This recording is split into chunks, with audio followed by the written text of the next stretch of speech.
morning, everybody. Hopefully you had a wonderful weekend and is set to go on recovering from your Super Bowl festivities. So just a reminder, next week is a federal holiday. Markets will be closed, so both 5Q and ECA will also be closed. Hopefully you can work really hard this week so you can take a long weekend next week. So we will not be open next week, and hopefully you will not either. So this is probably the one thing that for 2.5 decades I've been teaching and trying to follow myself, which is successful sales equals communication. And there's all sorts of ways to look at it. Of course, we use motivational interviewing, open-ended questions, aping people, getting on their side. But there's other aspects to it. I want to talk about one of those aspects today. So 7 secrets of a successful cold appointment. This guy is an excellent communication expert. He says, first of all, set expectations. Don't put your prospect in a situation to be surprised. How do we deal with that in our first meeting? Do we set expectations in the first meeting? What's the first part of the meeting about?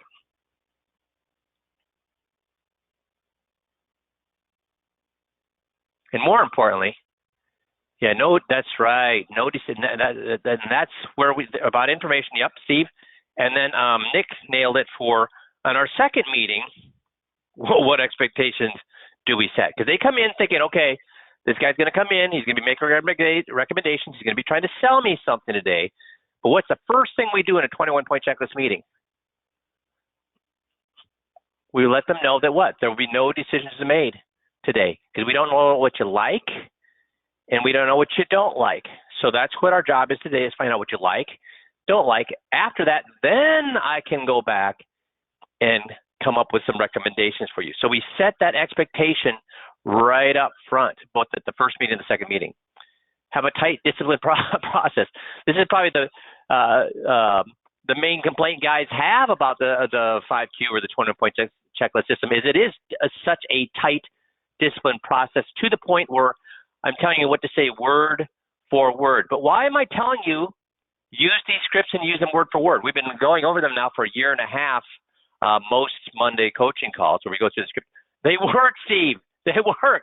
I predicted 2.5 decades ago what people would say in the future. And that's why I keep asking you guys when I do the reviews, is Jeff answering it in any other way except how a prospect would answer it? You guys have the key to the kingdom here if you want to spend time to invest time to learn that process. Set a meeting agenda. Of course, we do that. Don't overwhelm the prospect with information. Now, this could be debatable with a 21-point checklist. Do we overwhelm them within the prospect with information? We don't. How do I know? How do I know we do not overwhelm? Geez, guys, are they getting more information from us than they've ever probably gotten from their guy in their entire relationship with their previous guy? Do they get more information from us in 1.5 to 2 hours than they've gotten from their current advisor in their 10-year relationship? Yes. Then how come I know, though, we are not overwhelming them? How do I know we're not overwhelming them? Do I ever move on to the next topic till I know they understand the topic I'm on? Yes, they're engaged. That's right. That's right. Getting the why. That's our whole system is about that. Why don't you trust your guy? Here's 21 reasons. Behave like a consultant, not a salesperson. Do we do this? And always ask for the next meeting. You should never end a meeting without asking for the next meeting. So this guy doesn't know 5Q. He doesn't know motivational interviewing. He doesn't know anything about us. But do we follow this agenda he set up to a T? Yes, we do. Now, one of the other tools that we use, though, that I want to talk about, other than open-ended questions, motivational interviewing, getting on their side, gotching and aping them, there's also the power of storytelling. So the power of storytelling, MRI scans reveal that when we read words like perfume and coffee, our primary olfactory cortex activates. So words have power. They have subconscious power. They have conscious power.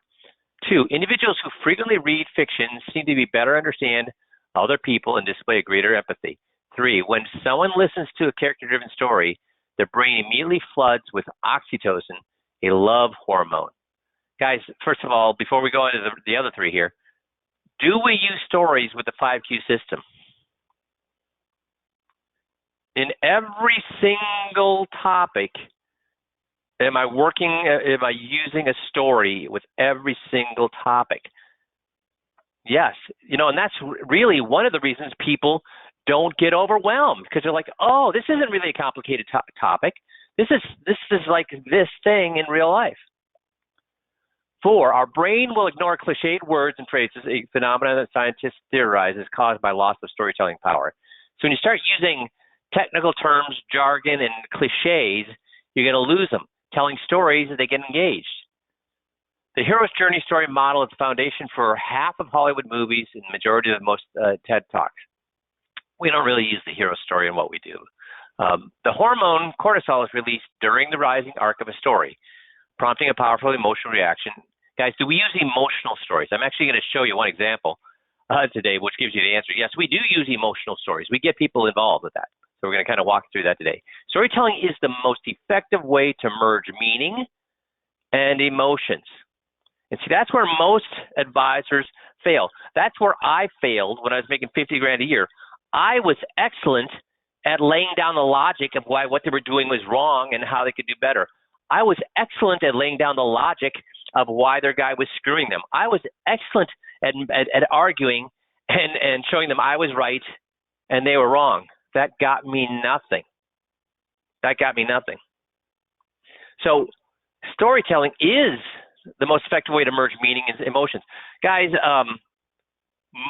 most children's books are what? Just pure entertainment, or do most children's books have a lesson in them? Are most children's books just fun, or they all have a lesson, right, Tom? They all have a lesson. Why?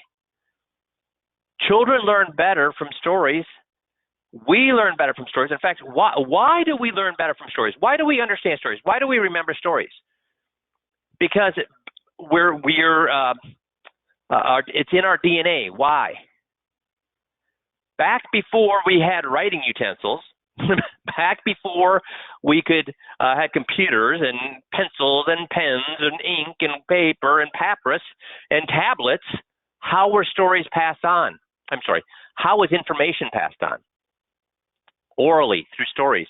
And Steve, if all they did was pass on a bunch of information, what's the likelihood that information would have gotten lost? Because do people remember a list of information, or do they remember a story?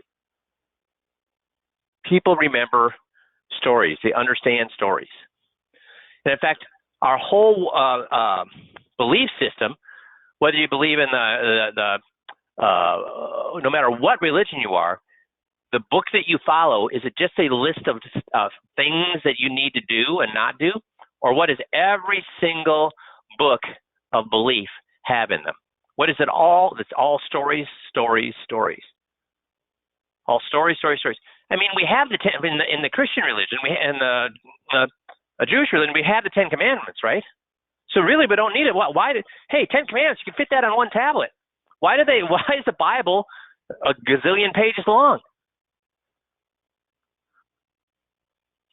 Because the Bible is what? A list of commandments or a bunch of stories? It's the story of life. That's right, story of life. See, facts tell, but stories sell. Facts tell, which is what I did when I was making 50 grand a year. Stories sell.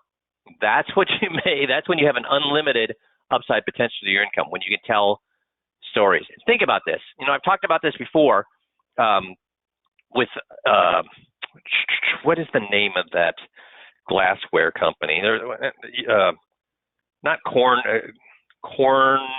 something. Somebody help me. Corn. Anyways, it was not Corningware. Shoot. Well, I guess the name of the company doesn't really matter, but I've told this story before to see how many of you can remember it. So back in the 60s, there was a glass company, and one of their sales reps sold not 10% more, but 100% more than the nearest competitor. Corral. Thank you, Steve. not to 10% more than the other sales reps, but 100% more than all the other sales reps. And what was he doing? Does anybody know what he was doing to sell twice as much of industrial glass? Yeah, he told a story. He told a very, there you go, Tom's got it. He told a very succinct story. They asked him to demonstrate his sales presentation in front of the national conference. So they had a fake customer. He walked in the customer, set down the glass, pulled a hammer out of his briefcase, smashed the glass with a hammer, and it shattered, but it didn't break all over the place. So that was telling people, showing them brochures, showing them the pictures. Bam! He hit it with a hammer right there in front of them to show them that this is how this glass operates. Twice as much. Now, of course, what did every other sales rep in that auditorium do the next year? They copied it. But the next year, that guy beat them not by 100%, but by 50%. He beat the nearest competitor by 50%. What did he do differently?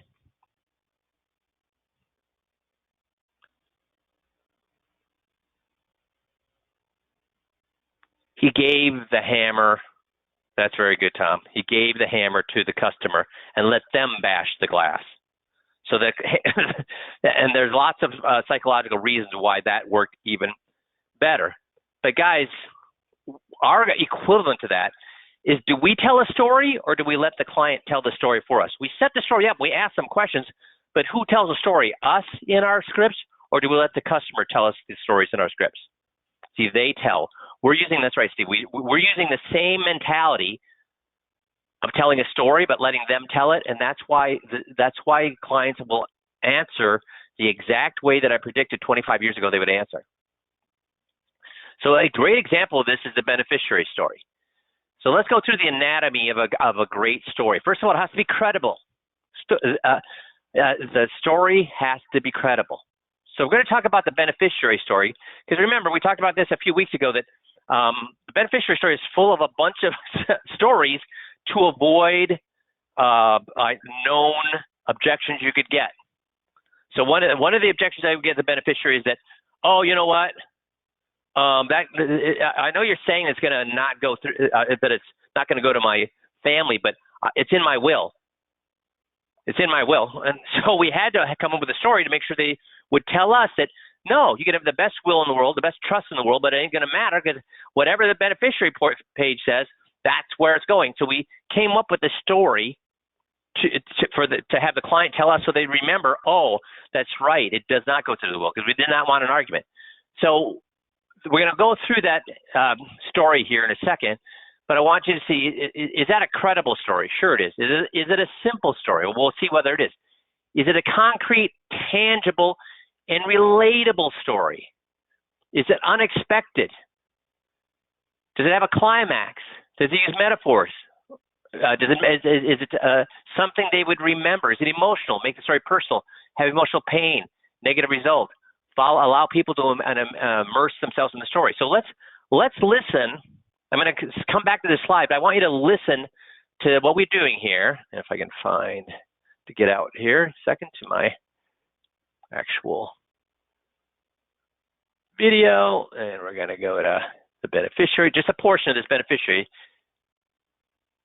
And we're going to listen to just that first story. We have 3 stories in there, but we're just going to use this one story here.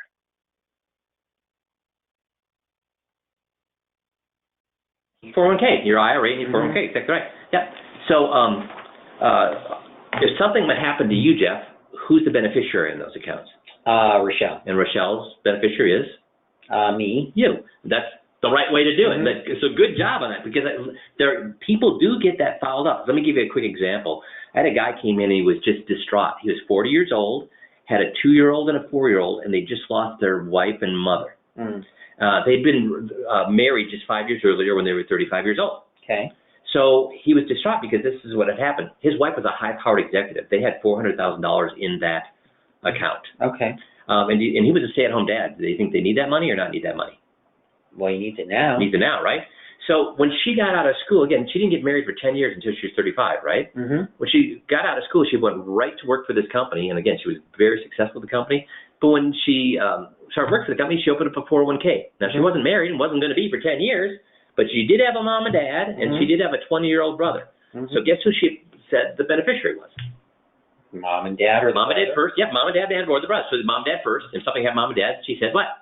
The brother. The brother. Yeah. So it makes sense or doesn't make sense? That makes sense. Makes sense.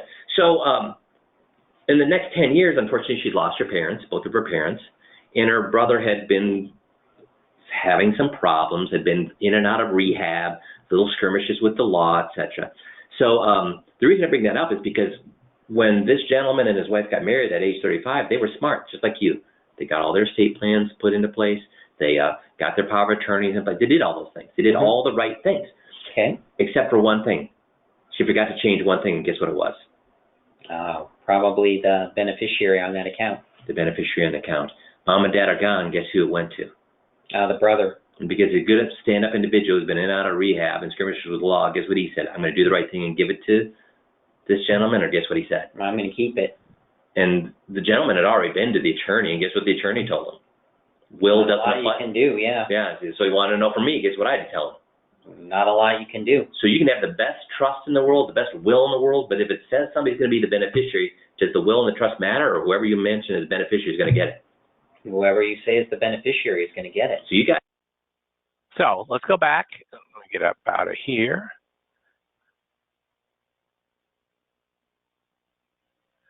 So is that a credible story? Yay or nay? Y or N? Credible story. Is it a simple story? Is it concrete? Is it tangible? Is it an example that used an abstract idea, or did it have a who, what, and when? Was it relatable? Does it address the audience's needs, issues, and problems?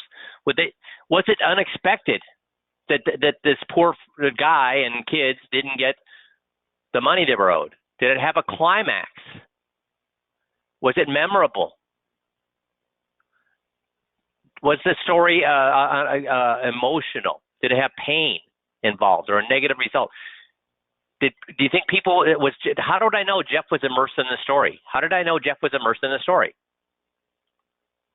Because I set every scene up, but then who told me what the scene meant? I set every scene up, but then Jeff told me, that's right, told me what that scene meant. And do I vary my volume and my facial expressions when I'm doing the story? Do I vary my tone and do I gesture? Do I vary my pace and my rhythm? So when I go 2 hours, are people bored with the meeting? When I go 2 hours, are they bored with the meeting? No, that's right, John. It's stories, right, Dale? It's stories. I'm varying my volume, facial expression. It's a little bit of infotainment to them, isn't it? So was I as good the first year I did this as I am now? No. This takes what? Practice. And just practice, or practice and then review. Practice and then see what you're doing, review it, improve on it, do it again, view it, improve on it. That's right, Steve, the most important 15-minute drill. That's how I got as good as I am at this kind of stuff. And you guys, I am a teller, seller, preacher, and a teacher. I am analytical off the scales. When you do a psychological test, I am an introvert. I am analytical. I am not comfortable around people. And yet, how many of my clients would believe that I'm an introvert, that I'm analytical, and that I'm not comfortable around people? Zero. So I portray myself as the complete opposite, that I'm not analytical. I'm telling stories, and I'm laughing, and I'm varying my facial expressions and my tone and gestures. And I am on stage. Now, why? Am I being inauthentic when I do that? I guess you could argue that. But why? Why am I acting that way in front of a client instead of acting like my true self? How far would I get if I acted like an introvert, analytical, and that's right, Steve, I let the people help themselves. Because if I was analytical, introvert, and was uncomfortable around them, well, guess what? Guess how much money I'm going to make? 50 grand a year. And I've told you this before. Two of the smartest guys I've ever met in this industry were also introverted. They're also analytical. They also were uncomfortable around people, just like me. Guess where they are today? They were whip smart. They're way smarter than me, way more analytical. I'm off the charts analytical. They made me look like silly when it came to analytics. They're out of the business, right, John? Why? Because do people buy analysis? Now companies may buy analysis, but do human beings buy analysis? A CEO as a company might buy an analytics for his company, but when it comes to his own money, is he buying analytics? No, because when it comes to people's own money, that's not analytical anymore. It's what? Emotional. And if we want to get people to change their emotions, guess how you do it? With a story. Does that make sense? Oops. I guess I didn't get out of that yet. So now we go. Oh. Silly. So characteristics of a good story. A single, clearly defined theme. And here, this brings up a point. A lot of guys like to share their own personal stories, things that have happened to them. And I discourage that. Now, why would I discourage? Because, geez, you've got a lot of emotion invested in your personal story. Is because when you do your own personal story off the cuff, you don't have a single clearly defined theme. Instead, you start going through, all of the things you went through, and you start elaborating on it, and you start making it really flowery, and boy, you're really into this story.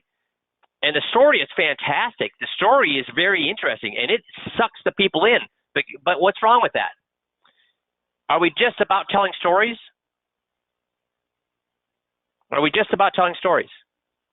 Let's go back to the Bible. Let's go back to the Bible and talk. Let's talk about when Jesus is out with the disciples on the water in the boat, and the storm comes up. Do they tell the story that Jesus is out on the boat? He's with the disciples. A storm came up, and Jesus calmed the water, right? Or is it 15 pages describing?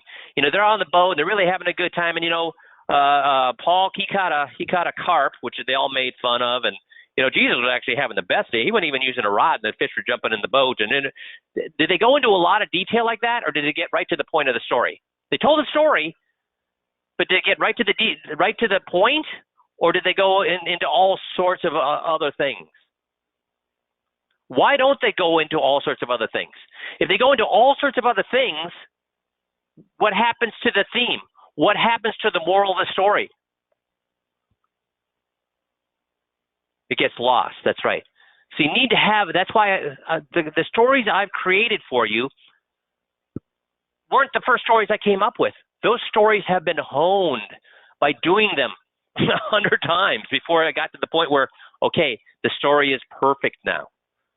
The story does exactly what I wanted to do now. It wasn't that way the first time I did one. I had to do it over and over and fine-tune. And if all you do is just blab your story to them first time out, guess what the likelihood it's going to be fine-tuned? It's not. That's why I love your stories, and you could absolutely turn them into stories that would work for the 21-point checklist, but you would have to spend many. We're talking dozens and dozens or hundreds of times to fine-tune that story to get it where you need it to accomplish what you want to accomplish. So rather than what's easier, to do that way or just use a story that I give you that's already been crafted for you and already been tested for you? Just use the stories that I give you. It has to have a well-developed plot. Did the story I just did on beneficiaries have a well-defined plot? Did it have a beginning, middle, and end? Yeah. Color, vivid words, and sounds. Did they see the husband and the two boys? Did they see the disappointment in their heads? Characterization, dramatic appeal. So you need these things. If you don't have these things, here's the problem. The average human attention span, based on an average web page browsing, and do you think it's just web page or in general? This is what's happened to it. 2000 was 12 seconds. A goldfish is 9 seconds. By 2015, our attention span has gone to 8.25. By 2022, it's gone down another 0.25%. So if we don't keep them engaged in stories, if all we do is give them data, what's the likelihood we're going to lose them? What's the likelihood they're not going to follow what's going on? What's the likelihood that they're not going to understand our point? So, but here's the thing. How many people, okay, it says here's the average human attention span when it comes to web page browsing time. But are movies now only 8 seconds long? Or are movies getting longer and longer? Geez, I mean, some of the movies now are Oppenheimer and the Flowers of the Wild Moon or whatever that is. How many hours are they? 3 friggin' hours, and people are going to them. So what's the difference between giving people a web page and a movie? A web page is full of what? What's a web page full of? Information, right, Steve? What's a movie? It's a story. So you don't lose people's attentions with stories. You do lose them with facts. And prior to coming onto 5Q and all of your competitors, what do they use? Do they use stories or do they use facts and data? Do they use stories or do they use facts, data, and info? They use facts. You're going to lose people. You're going to lose them if you do it that way. So to fight a short attention span, keep it brief and simple. How long was that story that I told about the beneficiary form that didn't get changed? It was short. Make it pertain to them. Does that pertain to them? I start out that script with, where is most of your money? Well, it's in these retirement accounts, IRAs and 401ks. So does that story pertain to them? Yes. Stimulate their senses. Describe character and settings. So did I do that? Did I describe the brother? How did I describe the brother? How did they know? How did I know that Jeff was going to say the brother was going to keep the money? Well, how did I know for sure Jeff was going to say his past? And what was it about his past, Steve? He was in and out of rehab. He got into all sorts of scrapes with the law, etc. What's the likelihood that guy's going to keep the money versus do the right thing? See, I've set it up what I described, but did I go on and on and on about that? Or did I just do it very succinctly? Yeah. So, and did I make sure Jeff was participating? I did a lot of the talk. I did do a lot of the talking, but did I ever give the moral to any of the points I was making? Did I ever say the brother would not give the money? Did I say that the best will in the world wouldn't overcome a beneficiary form? Did I say that they forgot to change the beneficiary, even though they did their will? Did I say any of those things, or did Jeff say those things? Jeff said those things. I make sure they're participating. How do you get good at this? Well, you practice, practice, practice, practice. Here's another example. This is a great example of the guy handing the hammer to the customer to smash the glass. How many of you are using this? How many of you are using this very powerful story? The cash box. Give me a yay if you're using the cash box in your 21-point checklist. Guys, when I started to do this, my closing ratio went through the frigging roof.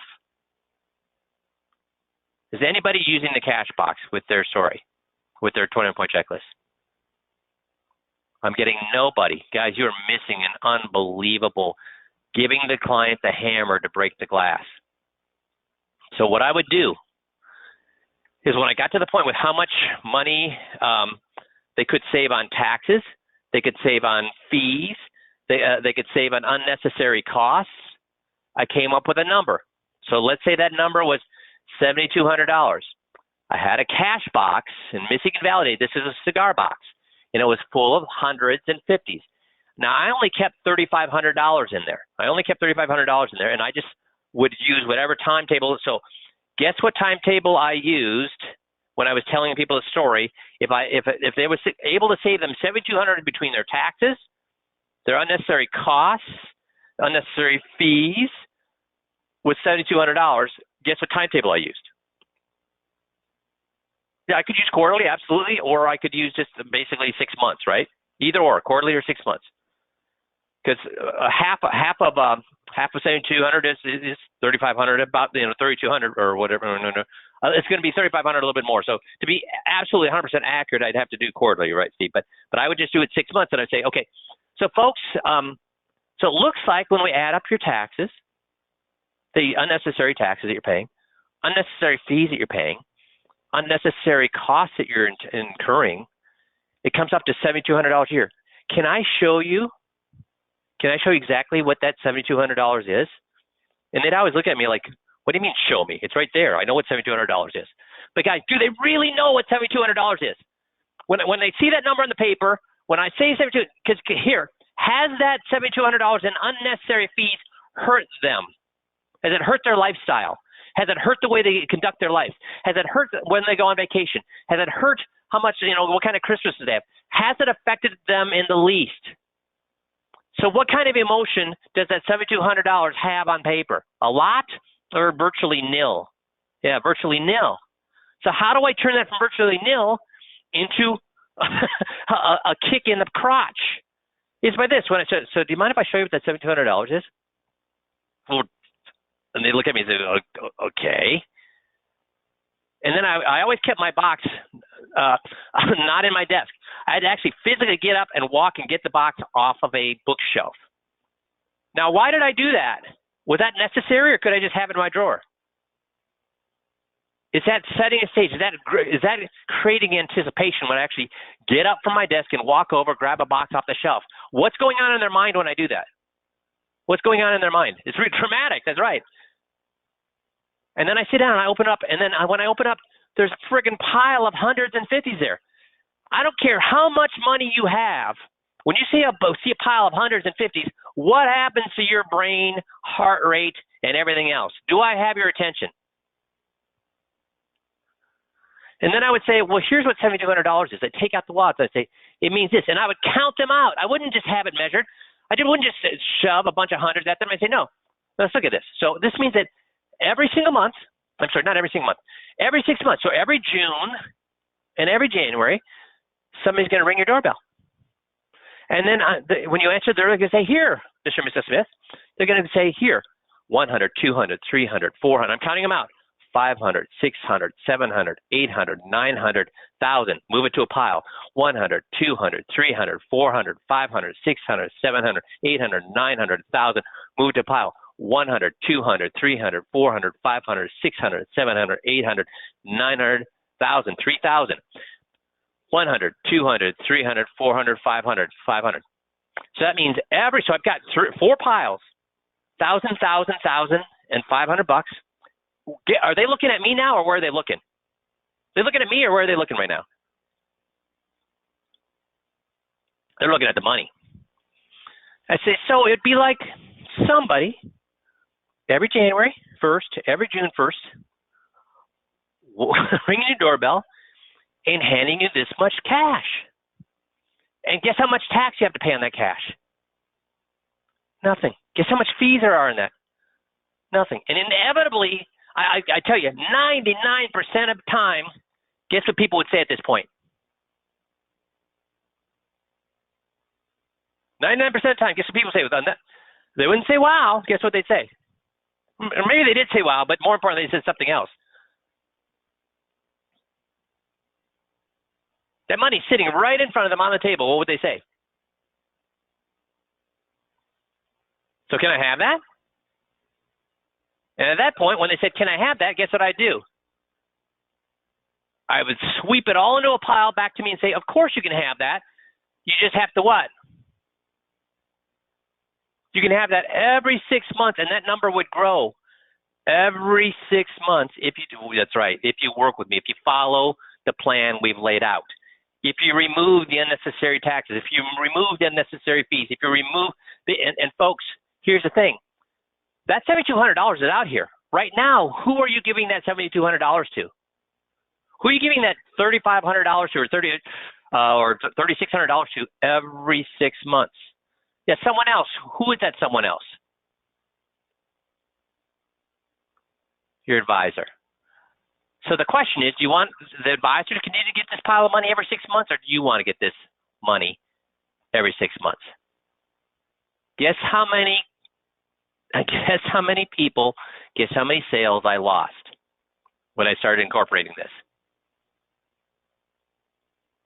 Because did that little story with that money sitting in front of them, is that something they're going to forget on the way home? Is that something they're going to forget tomorrow? Or every time they get their statement, if they stayed with their guy, every time they get their statement, what would they be thinking? That effort is what? Getting my money. But I never had to worry about that, because when I did it that way, guess how many cases I lost? And remember, in the last 2 years that I was in, private production, two of my clients came to me who their son was their advisor. Now, how many people in this industry can say they did that once, let alone 2 times? And the only time I was only able to do that twice is because that only happened twice. But both times, they moved from their son to me. How many people in this industry can say that?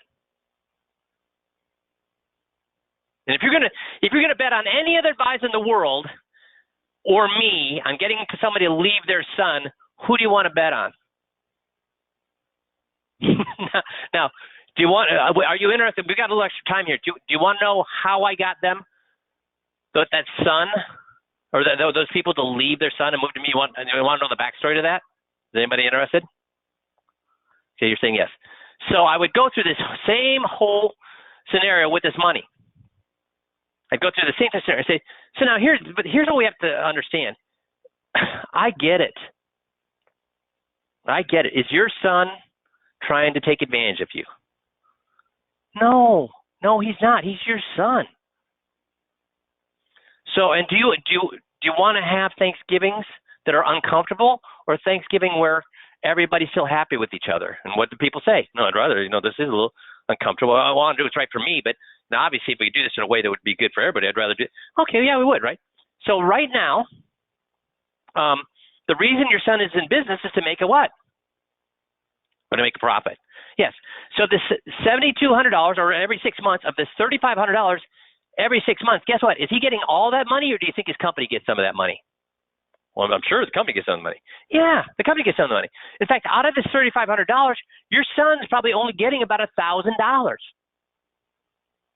So that means how much is going to your son? $1,000. How much is going to the company then? Out of this $3,500, if $1,000 is going to your son, and how much is going to the company? It's not high math, so what would they say? So out of this $3,500, if $1,000 is going to your son, how much is going to the company? $2,500. Yeah. And do you have any loyalty? Did you invite the company over to your Thanksgiving and your Christmases? Does the company have your grandchildren? No. So are you really concerned about the company? No. You're concerned about your son, and you're concerned about who? Well, I'm concerned about us. Yeah. So here's a win-win. Here's a win-win. By making these changes, go ahead and give your son, and I'd move $1,000 over here. And I say, but you keep the $2,500 here. So did he lose anything? If he keeps $1,000 he was making before, and you just write him a check for that every 6 months, is he losing that? Yes or no? No. So is he happy? In fact, he's happier because now he's making the exact same amount of money, and he has to do no work for that.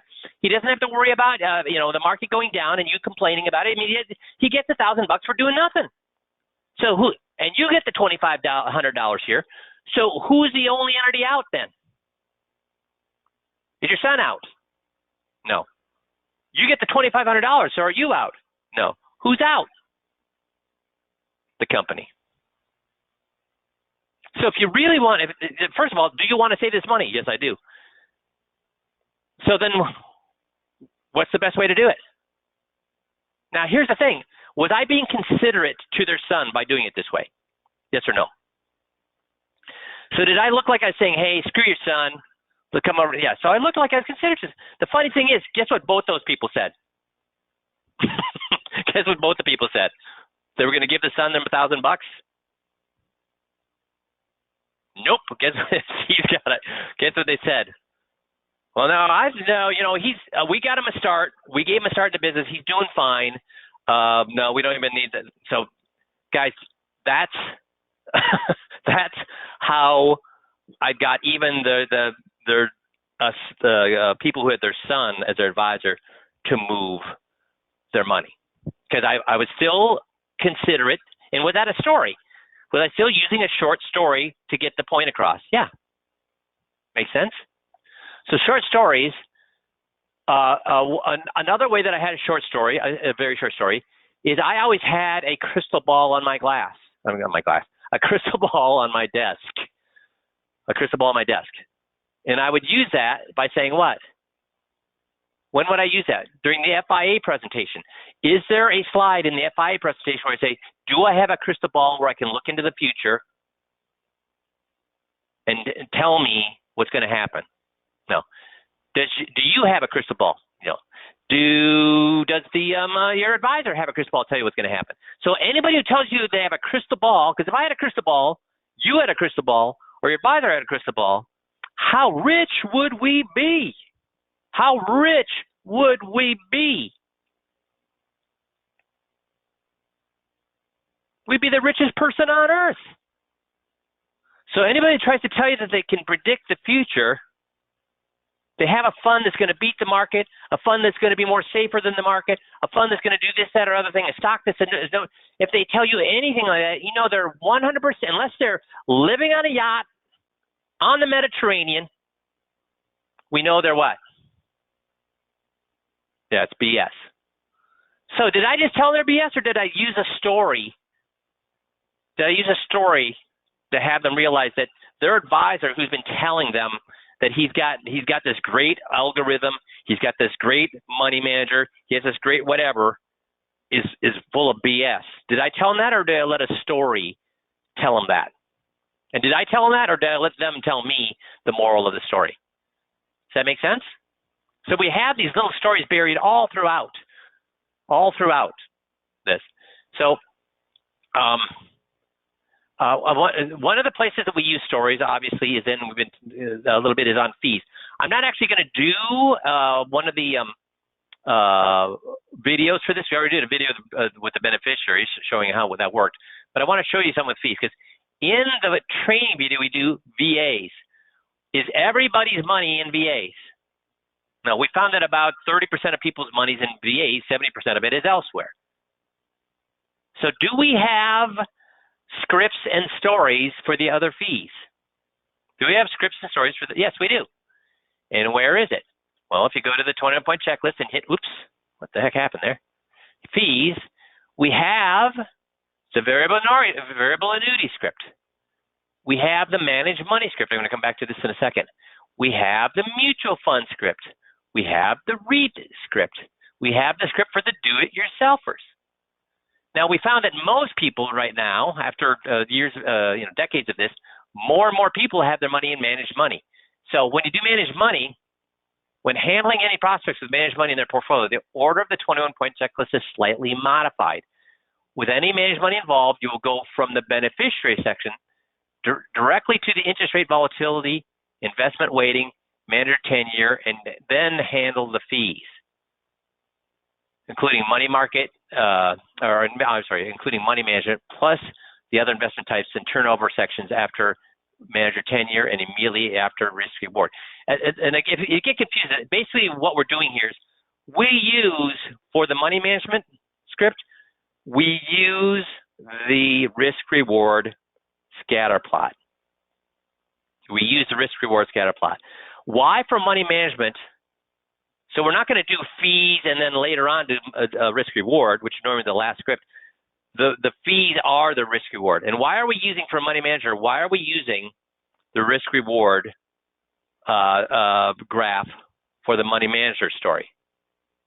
Because what story do we have in the risk reward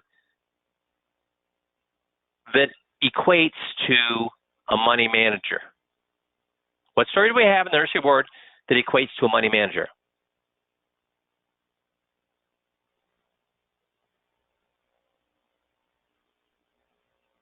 Not the bell curve. We do have that in there. That's more about where they fit in that. But that's more for Steve said the bell curve. The bell curve is for the how much you have in risk versus safe.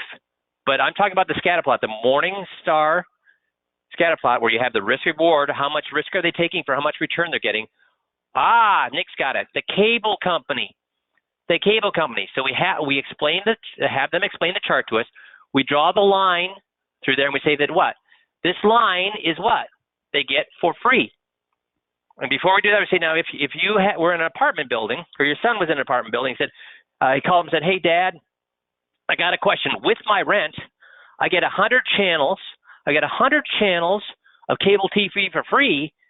And I'm wondering, because the cable company called, and they said they want to give me 50 channels, so I would lose 50 channels. They want to give me 50 channels where I would lose 50 channels, and they want to charge me $75 a month.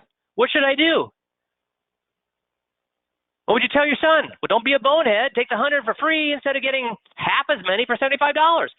Who would say anything but that?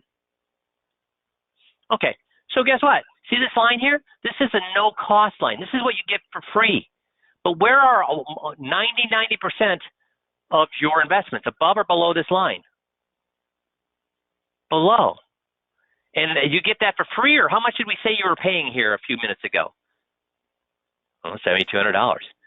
$7,200. So you're getting more or less? You're getting more risk and less return, or less risk and more return? We're getting less return and more risk. Yeah. And you're getting it for free, or you're paying for that? We're paying for that. So you told your son that he'd be a what if he continued, or if he took up the cable company where he was going to get less for a higher cost. You said your son would be what? He'd be silly. Yeah. So at this point, now that you know this, what do you think? Well, I think we need to move. And remember, this is the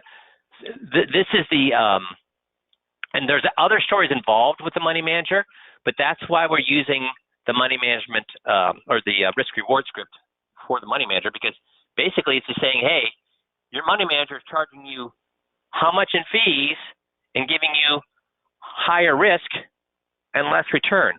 And how many clients want higher risk and less return and to pay money for that? None. Does that make sense? So we have the same type of story, and again, there's more to the money management story. We also talk about the gasoline station, or the gas station where the gas station was charging you a lot more money, and they told you it was premium, but then you found out that because it's such fantastic gas, but then you see that it's being the station itself is being refilled by the exact same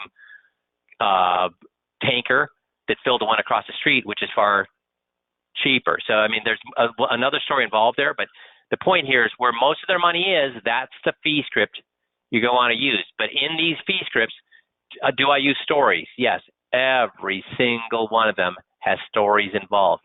And do I tell the story? I tell most of the story, but I let the client tell me the moral to every piece of that story. So I know they are following, I know they believe it, and I know that they will follow through on it. Does that make sense? So yes, we use open-ended questions. Yes, we use motivational using. Yes, we use aping and getting on their side. But we also use stories, because stories are so powerful. Okay? Y'all good? Any questions? Any concerns? Awesome. Well, thanks for being on, guys. Today, have a great next couple of weeks, since we won't be talking to you next Monday. Have a good President's Day, longer weekend. And appreciate all you guys. Have a great rest couple weeks. Talk to you soon.